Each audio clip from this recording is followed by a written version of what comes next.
진심이 운명을 바꾸는 또 다른 이야기입니다. 그날 밤 빗줄기가 퍼부어지는 짙은 어둠 속에서 한 줄기 등불이 깜빡였습니다. 그때였습니다.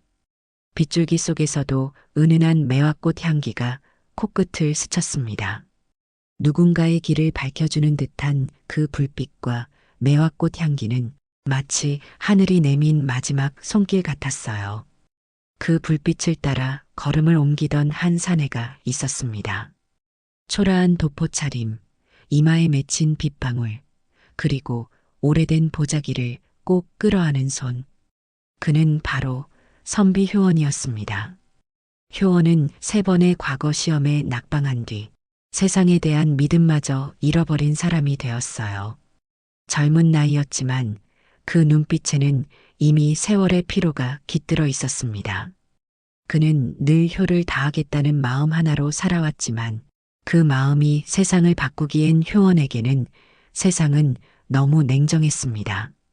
며칠째 이어진 장맛비 속에서 효원은 어머니의 약값을 구하기 위해 이 마을 저 마을을 떠돌고 있었습니다. 하지만 손에 쥔 것은 아무것도 없었지요. 결국 효원은 어머니의 왕쾌를 바라며 마지막 희망처럼 산길을 올랐습니다.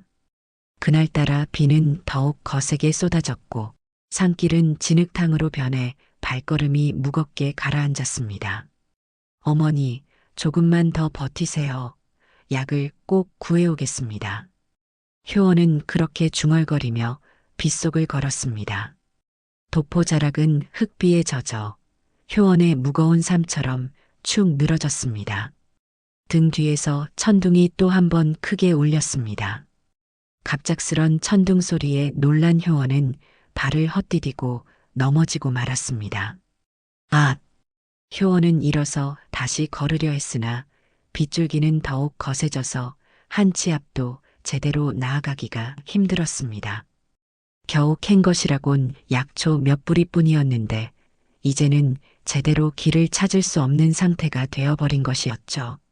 난감함과 허망함에 하늘을 올려다보던 그때였습니다. 짙은 안개와 빗줄기 사이로 어렴풋이 등불 하나가 깜빡이는 것이 보였어요. 그 불빛은 마치 그를 기다리고 있었던 듯 일정한 간격으로 흔들리고 있었지요. 효원은 잠시 멈춰섰습니다. 이 깊은 산 중에 누가 있을까? 그는 경계하면서도 어쩐지 그 불빛에서 이상한 따스함을 느꼈습니다. 두려움보다 피로가 더 컸기에 효원은 그 불빛을 향해 걸음을 옮겼습니다. 낡은 객점 하나가 나타났습니다.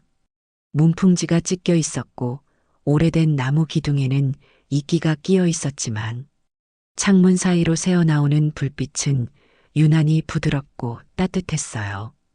효원은 잠시 문 앞에서 서성이다 조심스레 문을 두드렸습니다. 계십니까? 길을 잃은 나그네입니다.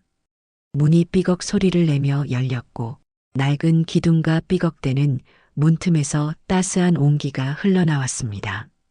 그 안에는 고요한 등불 아래에 한 여인이 앉아 있었습니다. 하얗고 고운 얼굴에 밝고 또렷한 눈매와 분홍빛 입술을 가진 여인이었습니다. 검고 긴 머리는 곱게 따아 앞으로 내리고 불빛 앞에 앉아 있는 여인은 왠지 신비로운 느낌마저 들게 했습니다. 그녀는 조용히 효원을 바라보았어요. 그리고 아주 부드러운 목소리로 말했습니다. 손님, 많이 지치셨나 봅니다. 불을 더 지펴드릴게요. 효원은 그제야 긴장이 풀린 듯 조심스레 객점 안으로 들어섰습니다. 따뜻한 불빛 아래 그의 얼굴엔 피곤과 안도가 동시에 스쳐갔습니다. 그 여인의 이름은 다라. 그날 효원이 마주한 그 한 줄기 등불은 그의 운명을 바꾸는 첫 번째 빛이었습니다. 잔잔한 빗소리와 타닥타닥 불이 타들어가는 소리만이 들려왔습니다. 때로는 인생의 가장 깊은 밤이 가장 큰 깨달음을 불러옵니다. 비는 여전히 내리고 있었습니다. 초라한 행색의 선비 효원은 젖은 옷자락을 부여잡은 채 자신과 등불 앞에 앉은 여인을 제외하고는 아무런 인기척도 없는 객점에서 고단한 하루의 끝을 맞이하고 있었습니다. 효원은 조심스레 객점 안을 둘러보았습니다. 낡은 등잔 하나가 켜져 있었고 그 아래에는 고요히 앉아 있는 한 여인이 있었습니다. 그녀의 옷자락은 하얀 안개처럼 흩날렸고 얼굴에는 세상 풍진에 물들지 않은 맑음이 어려 있었습니다. 불빛이 흔들릴 때마다 그녀의 눈동자 속에는 달빛이 일렁이는 듯 했습니다. 효원은 순간 말을 잃었습니다. 낯선 여인이었지만 왠지 오래전부터 알고 지낸 사람처럼 따스한 기운이 느껴졌습니다. 그 여인은 조용히 미소 지으며 효원을 바라보았습니다. 그리고 부드럽지만 또렷한 목소리로 말했습니다. 저는 다라라고 합니다. 오늘 하루 무척 힘드셨군요.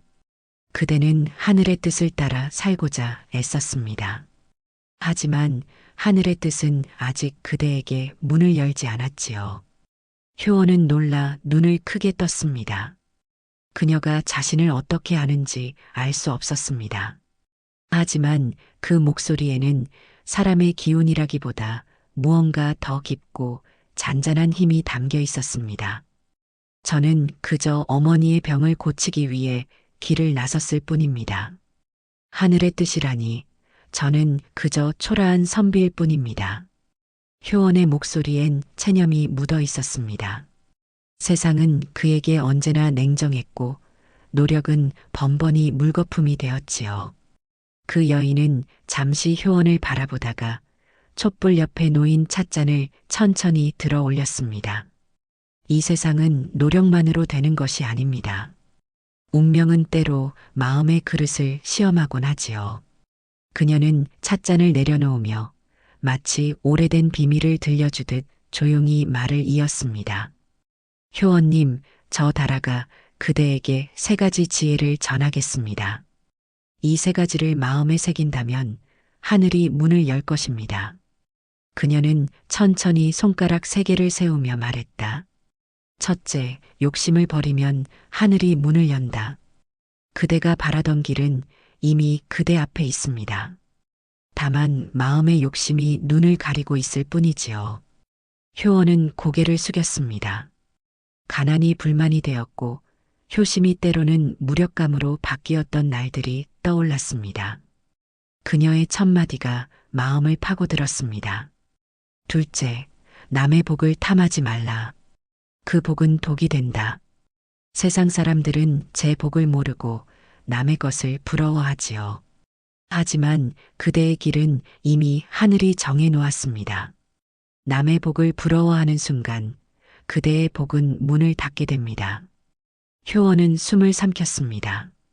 과거에 함께 공부하던 친구가 벼슬에 오르고 자신만 남겨졌을 때의 쓸쓸한 마음이 떠올랐습니다. 그 여인은 그 모든 마음을 꿰뚫고 있는 듯 했습니다. 셋째, 의로운 일엔 반드시 하늘이 길을 낸다. 이 세상에 헛된 선행은 없습니다. 그대가 어머니를 위해 발걸음을 멈추지 않은 그 순간부터 이미 복의 씨앗이 뿌려졌습니다. 그녀의 말은 따뜻했습니다. 마치 오래된 음악처럼 가슴 깊은 곳에 스며들었지요. 객점 안의 공기가 서서히 밝아지고 바깥의 빗소리도 한결 부드러워졌습니다. 효원은 그제야 여인을 똑바로 바라보았습니다. 그녀의 눈빛은 여전히 맑고 깊었습니다. 세상 어디에도 없는 평온함이 느껴졌습니다. 부디 이 3가지를 잊지 마세요. 그대의 복은 이미 시작되었습니다. 그 말이 끝나자 바람이 한 줄기 불어와 등불이 살짝 흔들렸습니다. 그 순간 효원이 눈을 깜빡이자 여인은 자취를 감추고 없었습니다. 그녀가 앉았던 자리에는 새하얀 매화꽃잎이 고요히 팔랑거렸습니다. 남아있는 것은 은은한 차향과 그녀가 남긴 말, 그리고 함께 피어오르는 매화꽃 향기였습니다. 다라가 사라진 자리에 남은 건 고요뿐이었습니다. 효원은 어둠만이 내려앉은 공간에 홀로 앉아 있었습니다. 달아가 있던 자리를 물끄러미 쳐다보던 효원은 조용히 합장했습니다. 그리고 속삭이듯 말했습니다. 달아, 당신이 말한 하늘의 뜻, 그 뜻을 믿어보겠습니다. 객전 밖에는 여전히 빗줄기가 흩날리고 있었지만 효원의 마음속은 이상하리만큼 맑아졌습니다. 그날 밤 그는 처음으로 하늘을 향해 미소 지었습니다. 비가 그친 뒤 산 아래 마을은 이미 어둠이 내려앉고 있었습니다. 효원은 들고 있던 보따리 안에 든 약초 몇 부리를 다시 한번 쳐다보았습니다. 겨우겨우 약초 몇 부리는 구했지만 어머니께 드릴 약탕에 조금이라도 더 약효가 있는 약재를 넣어드리고 싶었습니다. 효원은 젖은 옷을 말릴 틈도 없이 산에서 캔 약초와 함께 넣어 끓일 약재를 구하기 위해 마을 약방을 찾았습니다. 하지만 약방 주인은 고개를 저었습니다. 요즘 약값이 2배나 올랐습니다.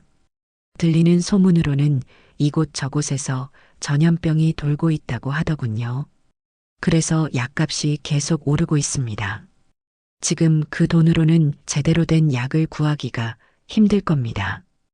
효원은 품속을 더듬었지만 남은 것은 몇 잎의 동전뿐이었습니다. 그는 고개를 숙이고 돌아서려 했습니다.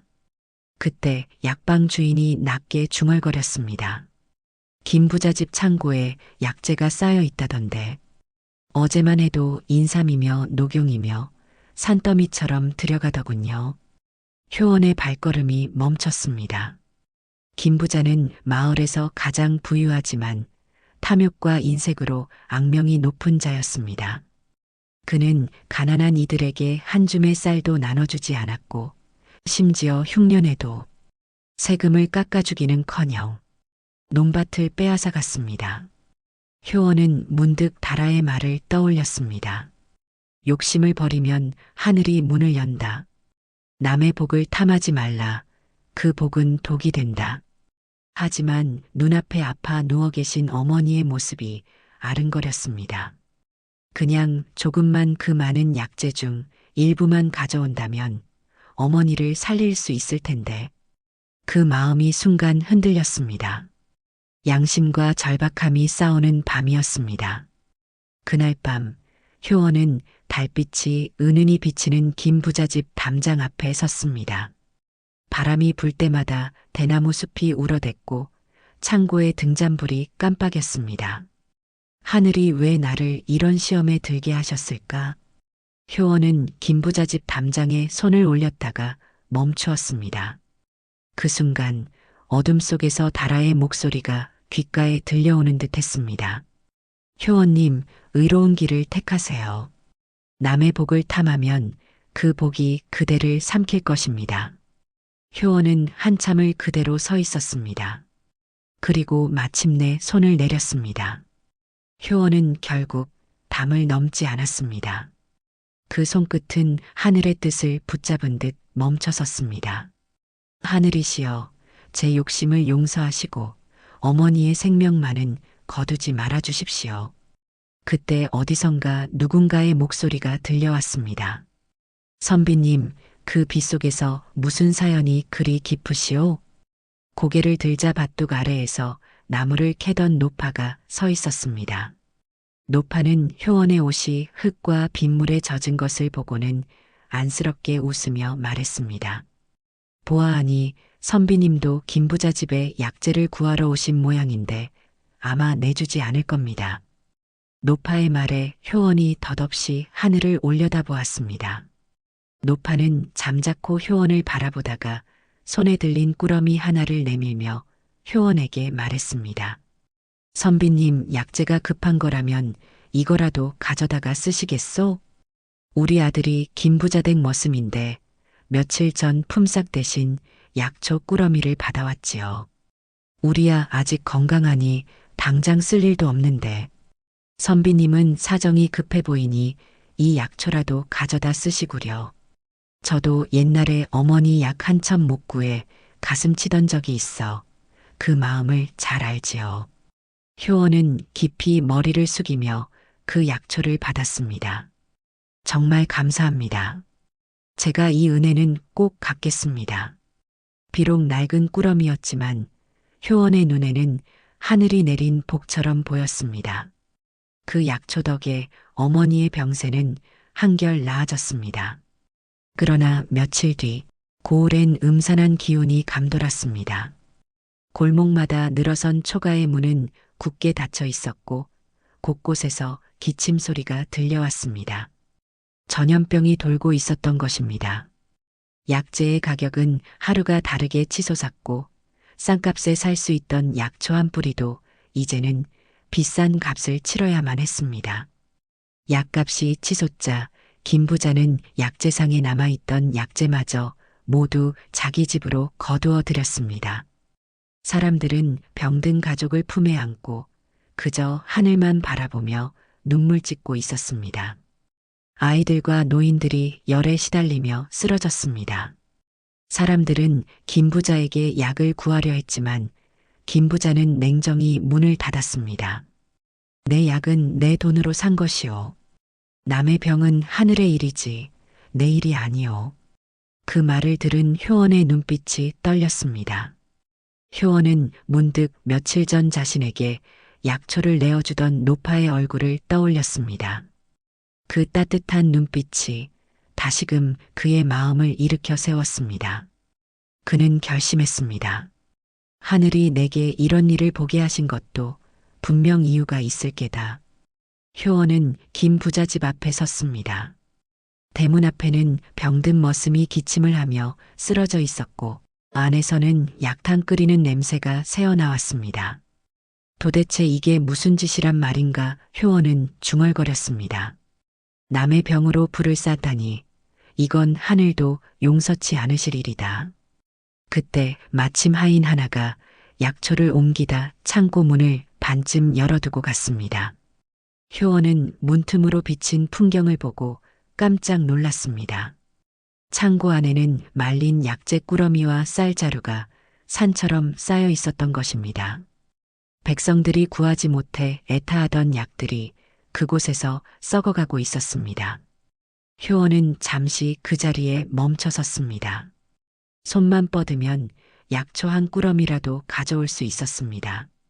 하지만 다라의 목소리가 머릿속을 스쳤습니다. 남의 복을 탐하면 독이 된다. 그는 주먹을 움켜쥐며 속삭였습니다. 그래, 내 것이 아니면 그 어떤 것도 오래가지 못하지. 효원의 곁을 지나던 마을 사람들은 발을 동동 구르며 말했습니다. 약재가 있어도 김부자 허락 없이는 못 쓰니 무슨 이런 일이 다 있어. 그날 밤 효원은 초가집 마루에 앉아 깊은 생각에 잠겼습니다. 그리고 이튿날 새벽 그는 부자댁 문을 두드렸습니다. 어르신, 지금 고을마다 병이 돌아 백성들이 죽어나가고 있습니다. 어르신께서 창고에 약재를 조금이라도 나눠주신다면 모두가 은인으로 모시게 될 것입니다. 김 부자는 비웃었습니다. 내 재산을 왜 남에게 내주어야 한단 말이냐? 돈이 없어 약을 못 구한다고 해도 그게 내 탓인가? 약이 없으면 없는 대로 지내다 죽으면 그만이지. 내가 그들과 무슨 상관이란 말인가? 효원은 한 걸음 다가서며 담담히 말했습니다. 그 말씀 관가에 전해 들으면 뭐라 하겠습니까? 게다가 혹시라도 사람들이 어르신 댁 약을 몰래 훔치려 하거나 불을 질러 복수라도 한다면 그 손해는 누가 감당하겠습니까? 김 부자의 얼굴이 굳어졌습니다. 효원은 이어서 말했습니다. 하지만 어르신이 스스로 약을 내어주신다면 이야기는 달라지지 않겠습니까? 어르신은 하늘이 내린 은인이라 부를 것이고 그 은덕과 칭송은 대대로 이어질 것입니다. 김 부자는 그 말에 눈이 번쩍 뜨였습니다. 잠시 침묵이 흐르더니 김 부자는 체면을 세우듯 손을 내저었습니다. 은덕과 칭송이라 허허, 그 말이 틀린 것도 아니지. 김 부자는 갑작스레 호통을 치며 하인들에게 명했습니다. 창고 문을 열어라. 이 김 부자가 약을 풀겠다. 김 부자는 효원을 슬며시 바라보더니 민망한 듯 말했습니다. 내가 은덕이나 칭송을 받으려고 하는 일이 아니야. 이 고을이 망하면 나도 이득이 없으니 그저 나라를 위한 일이야. 김 부자는 하인들에게 다시 한번 소리쳤습니다. 어서 창고 문을 열고 이 선비에게 약재를 내주어라. 그리고 김 부자가 고을 사람들의 병을 고쳐주기 위해 약재를 내주었다고 고을 사람들에게 알려라. 그날부터 효원은 그 약재들을 직접 다려 병든 이들에게 나누어 주었다. 약 냄새가 퍼지자 병든 아이의 어머니들이 하나둘 모여들었습니다. 이건 제가 빚진 마음으로 드리는 것입니다. 제 어머니도 병중이시지만 이건 함께 나누면 하늘이 더 살피실 것입니다. 효원은 그렇게 며칠 밤낮을 약탕을 지켰습니다. 그의 손은 갈라지고 입술은 마를 대로 말랐지만 얼굴에는 이상한 평온이 깃들었습니다. 효원의 손길을 거친 탕약은 신기하게도 병세를 누그러뜨렸고 사람들은 그를 하늘이 보낸 선비라 부르기 시작했다. 효원의 손에는 물집이 잡히고 눈은 피로에 젖었지만 그는 한 사람이라도 더 살리기 위해 밤새 약을 다렸습니다. 약을 나누어 준 사람들은 눈물로 절을 했습니다. 선비님, 우리 아이가 숨을 쉽니다. 정말 감사합니다. 그 말을 들은 효원은 고개를 저으며 웃었습니다. 하늘이 살린 것이지요. 저는 그저 손을 빌려드린 것뿐입니다. 며칠이 지나자 고을을 뒤덮었던 전염병은 점차 잦아들었습니다. 어느새 고을 사람들은 약재를 풀어준 김 부자를 칭송했지만 정작 그 뒤에서 김 부자의 마음을 돌려 약재를 풀게 하고 조용히 약탕을 지키며 밤새 일한 이는 효원이었습니다. 하지만 효원은 그저 묵묵히 약탕 앞을 지키며 오가는 고을 사람들에게 약탕을 나눠줄 뿐이었습니다. 어느 날 김 부자가 조용히 효원을 불렀습니다. 자네 덕에 내 이름이 온 고을에 퍼졌네. 이 은전 한 줌이라도 받아두게. 효원은 고개를 저었습니다. 어르신의 덕으로 백성이 살았으니 그것으로 충분합니다. 저는 하늘이 맡기신 일을 했을 뿐입니다. 그가 돌아서는 순간 저 멀리서 봄비가 내리기 시작했습니다. 그 빗속에서 효원은 하늘을 올려다보며 속삭였습니다. 욕심을 버리니 마음이 편하고 비로소 세상이 나를 돕는 것 같구나. 그가 남은 약초를 나누고 죽 한 그릇을 어린아이에게 건네던 날 하늘이 문득 환하게 열렸습니다. 구름 사이로 햇살이 쏟아졌고 멀리서 종소리가 울려왔습니다. 효원이 욕심을 버린 순간 세상은 효원을 돕기 시작했습니다. 그것이 효원에게 하늘이 내린 첫 복이었습니다. 그의 겨울은 유난히 길고 혹독했습니다. 전염병의 기세는 점점 누그러졌지만 마을에는 여전히 피폐한 기운이 감돌았어요. 그러던 어느 날 새벽 하늘에서 벼락이 내리쳤습니다. 누군가 소리쳤습니다. 불이다. 김 부자 집에 불이 났다. 사람들은 깜짝 놀라 뛰쳐나왔습니다. 김 부자의 창고엔 욕심이 쌓여 있었지요. 수십 년 동안 고을 백성들의 고열로 채운 금과 비단, 그리고 약초 꾸러미들이 불길에 삼켜졌습니다. 하늘이 붉게 물들기 시작했습니다. 거대한 불길이 김 부자의 창고를 집어삼키고 있었지요. 김 부자는 두 손으로 머리를 부여잡고 울부짖었습니다. 이럴 수가 내 전 재산이. 사람들은 처음엔 놀라고 이내 수군거렸습니다. 그렇게 탐욕을 부리더니 하늘이 노했구나. 고을의 백성들이 모두 다 불타오르는 김 부자의 집과 창고를 바라만 볼 뿐 누구도 먼저 나서서 김 부자를 도우려 하지 않았습니다. 그렇게 김 부자의 모든 것은 잿더미로 변해갔습니다. 다음 날 잿더미 속에서 편지 한 장이 발견되었습니다. 이상한 일이었습니다. 거센 불길 속에서도 마치 누군가 남겨둔 듯 한 장의 종이만이 타지 않고 남아 있었으니까요. 그 종이에는 단 한 줄이 적혀 있었습니다. 복은 하늘의 뜻에 따라 흘러간다. 그 글귀를 본 사람들은 숨을 죽였습니다. 그 누구도 그 글을 쓴 이가 누구인지 몰랐지만 모두가 한 사람을 떠올렸습니다. 누군가 조심스럽게 말했어요. 사실 김 부자가 약재를 푼 건 맞지만 그게 김 부자가 진짜 베풀고 싶어서 한 일이 아니란 건 우리가 다 아는 일이잖아. 그럼요, 약재를 구할 방도가 없어서 다들 발만 동동 거릴 때 약재를 가져와서 약탕을 끓여준 사람이 효원 선비님이었잖아요. 맞아요. 누구도 나서지 못하던 때 효원 선비님이 나서서 김 부자가 그 아끼던 약재 창고 문을 열게 했잖아요. 또 누군가가 말했습니다. 그 약재들로 약을 다려 나눠주고 병든 이들을 살린 사람도 효원 선비님이잖아. 누구의 인정을 바라지 않고 묵묵히 자신의 길을 걸어온 사람 바로 효원. 사람들은 너나 할 것 없이 효원의 이름을 속삭였습니다. 그래, 효원 선비님 같은 분이야말로 하늘의 뜻에 따라 복을 받아야 할 분이 아닐까? 그날 저녁 마을에는 사람들이 수군거리는 소리가 가득했습니다. 김부자 창고가 벼락을 맞아 불탔대. 남의 눈물로 쌓은 재물이 하룻밤새 사라졌대. 사람들은 김부자의 불행을 하늘의 뜻이라 여겼습니다. 탐욕으로 백성의 고통을 외면했던 김부자의 창고에 내린 불길은 그가 쌓아온 욕심이 불러온 재앙처럼 느껴졌습니다.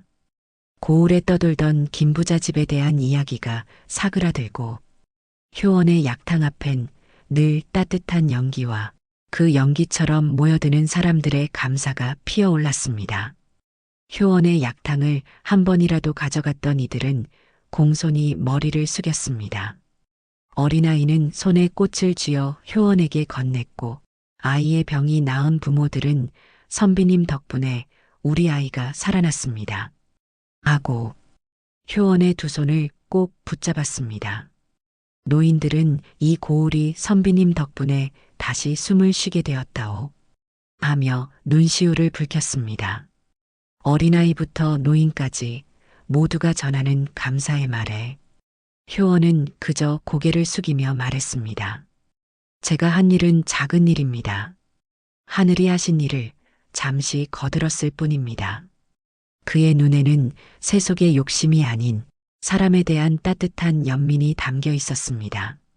그의 눈빛은 여전히 맑고 고요했습니다.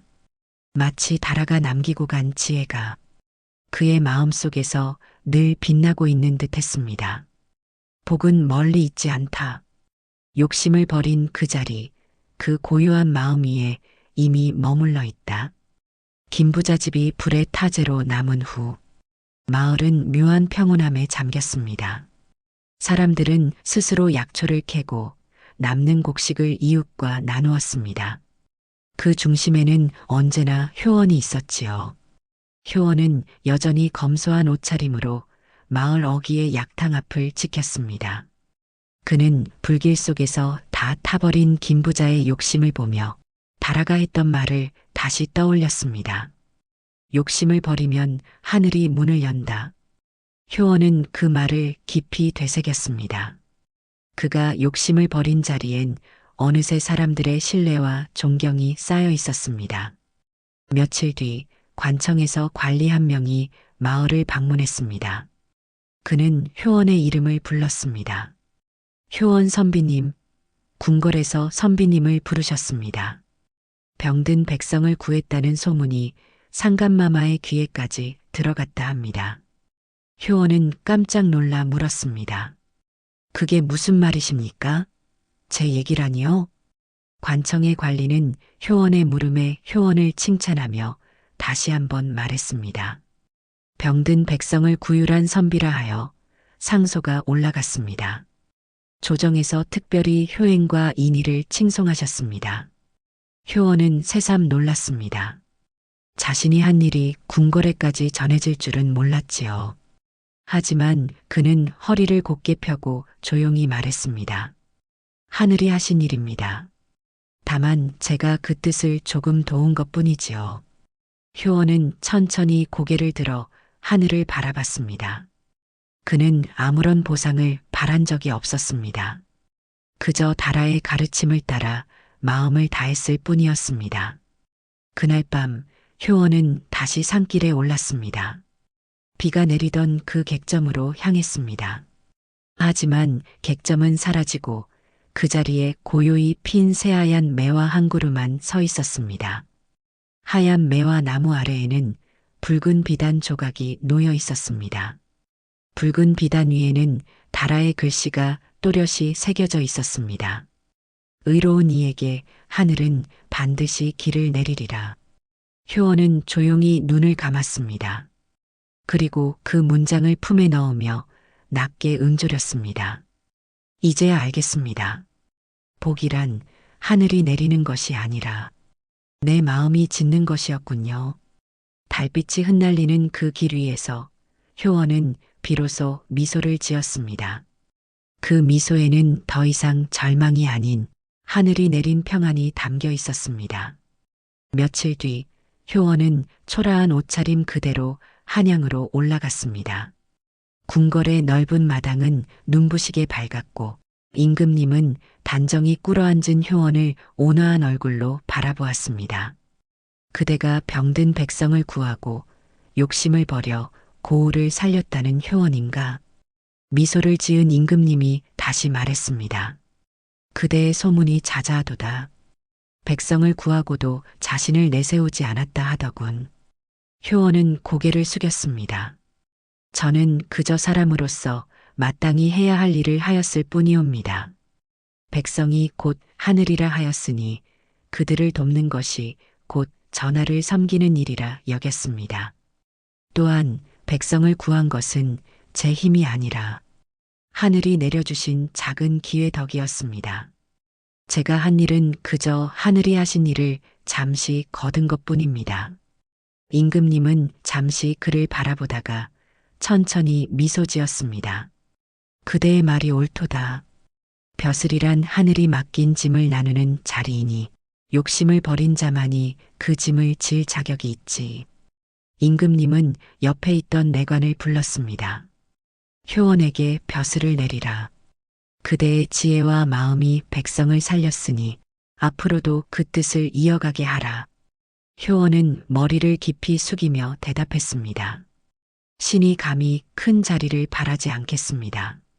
다만 백성의 고통이 줄어드는 곳이라면 그 길 끝이 어디든 따르겠습니다. 그 말에 임금님은 한참 동안 아무 말이 없었습니다. 그러다 이내 부드럽게 웃으며 말씀하셨습니다. 진정한 선비로다. 하늘이 내게 그대를 보내준 것 같구나. 그날로 효원은 조정의 벼슬을 제수받았습니다. 하지만 그는 높은 벼슬보다 마을로 돌아가 어머니 곁을 지키길 원했습니다. 임금은 그의 뜻을 헤아려 고을의 원님으로 임명했지요. 그날 밤 궁궐을 나선 효원은 달빛과 별빛을 따라 고향으로 향했습니다. 산길 끝 오래전 머물렀던 객점으로 향하는 길이 문득 눈에 들어왔습니다.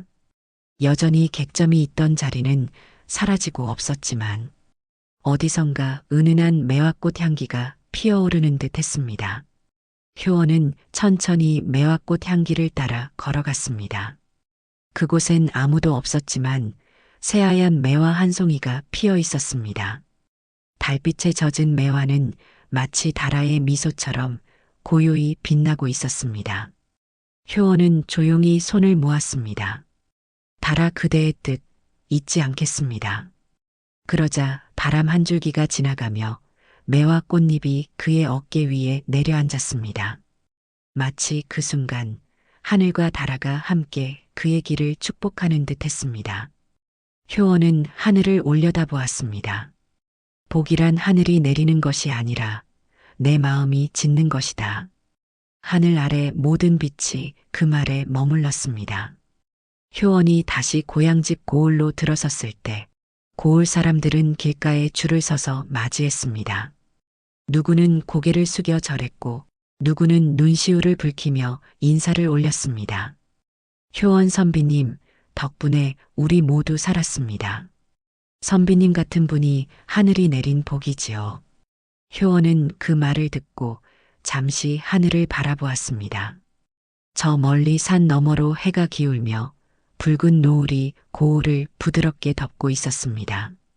그는 조용히 중얼거렸습니다. 달아, 당신의 말이 맞았습니다. 복은 사람의 탐욕으로 손에 쥘 수 있는 것이 아니었지요.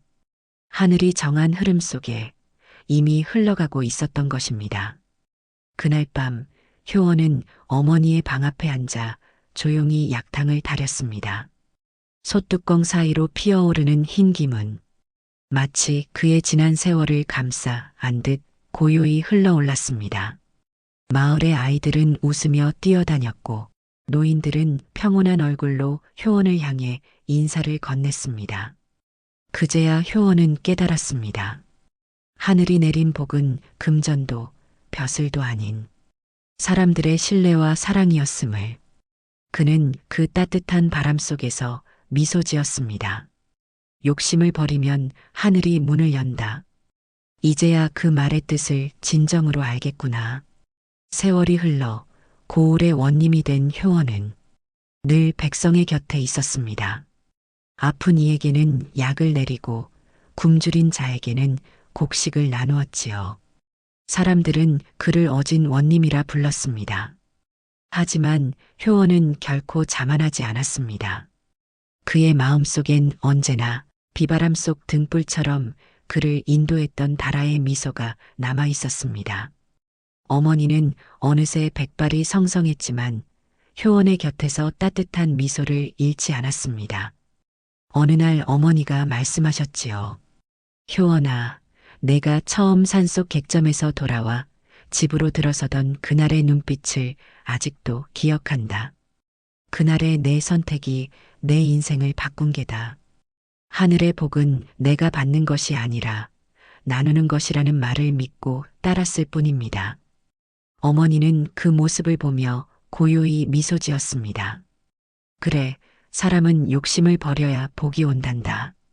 하늘도 그 마음을 아는 법이지.